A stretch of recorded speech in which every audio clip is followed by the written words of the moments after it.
그 회의의 결과를 기록을 해서 보관을 하시고 그 기록물을 반드시 평가 요원이 왔을 때 보여주어야 해요. 이미 잘하고 계시는 내용들을 우리는 기록으로 만드는 절차들을 매일매일 신경을 쓰셔야 해요. 어쨌든 직원 회의는 한 달에 한 번 어떤 날짜를 정해서 개별 회의를 하는 경우도 있고, 저희 같은 경우는 이제 개별 회의를 하기도 하고, 일단은 기본적으로는 집체 회의를, 단체 회의를 합니다. 오프로 만나서 회의를 하기도 하고 줌으로 회의를 하기도 하는데, 대부분은 이제 개별 회의를 하실 거예요. 그러면 개별 회의 한 달에 한 번 한 날짜를 반드시 명기하고 이 안에 필수 사항들이 있거든요. 그래서 요 2번 보시면 필수 사항이 뭐냐면, 자, 회의 일시, 일자와 시간이 나와 있어야 하고, 장소, 어디에서 했는지 장소가 반드시 표기가 되어 있어야 하고, 그 다음에 회의 내용과 원래 새로 추가된 결과가 있어야 해요. 그리고 이제 참석자 명, 참석자의 서명이 필요한 게 아니라 참석자 명만 필요합니다. 올해부터 바뀐 규정이에요. 그러니까 2022년도까지는 요양보호사님들이 오시면 우리가 서명을 굉장히 많이 했었죠. 그런데 참석자 명으로 바뀐 게 원래 골자다.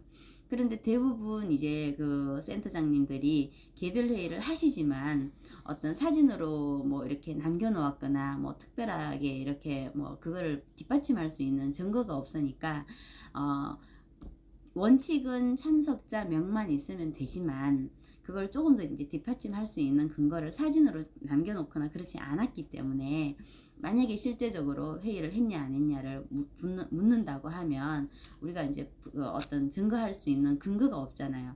그래서 이제 지금은 보완 사항으로 제가 사진도 찍어놓고 참석자 서명도 받아놓고 있습니다.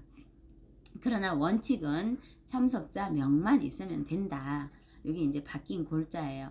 실제로 이제 개별 회의를 하셨다고 하면 참석자 명만 하시고 이제 참가했는지 안 했는지 이제 전체 직원 명부가 있을 거고, 그 중에 몇 명이 참석했는지를 이제 보게 되는 거죠.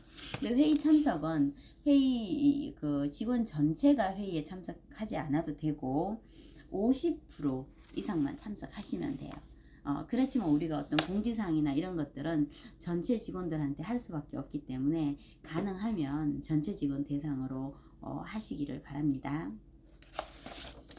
직원 회의는 일단 좀 중요해요. 이게 점수가 3점 배정이지만 이제 직원 회의가 다시 이제 결과 반영되면 운영 규정에 반영이 됐는지 거기에 따른 어떤 비용이 지출된 영수증이 꼭 필요하니까 그런 영수증을 꼭 보관을 해 놓으시기를 바랍니다. 그 다음에 세 번째는 이제 경력직에 대한 부분인데요. 경력직은 이제 우리가 임의로 절대 할 수가 없어요.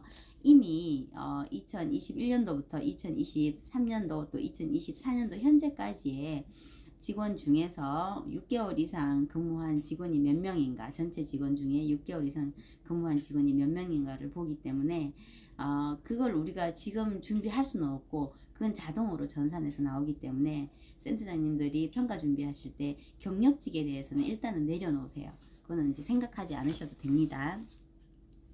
네 번째 항목이 건강검진이에요. 자, 건강검진은 지금 준비할 수가 없어요. 근데 오늘부터 새로 입사하는 요양보호사들, 사회복지사들을 대상으로 건강검진 1년 이내에 건강검진은 반드시 받아 놓도록 하시는 게 중요하고요. 지나간 사항에 대해서는 지금 할 수는 없어요.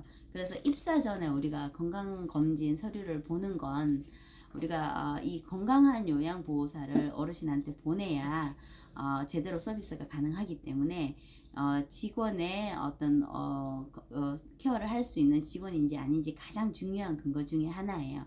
그런데 제가 요양보호사들 면접을 하다 보면 일부 센터에서는 건강검진 서류를 이제 규정에 있는 서류를 받지 않고 그냥 규정에 맞지 않는 서류를 가지고 와도 통과되는 경우가 있고, 또 아예 건강검진을 받지 않는 센터도 있더라고요. 그런데 센터장님들이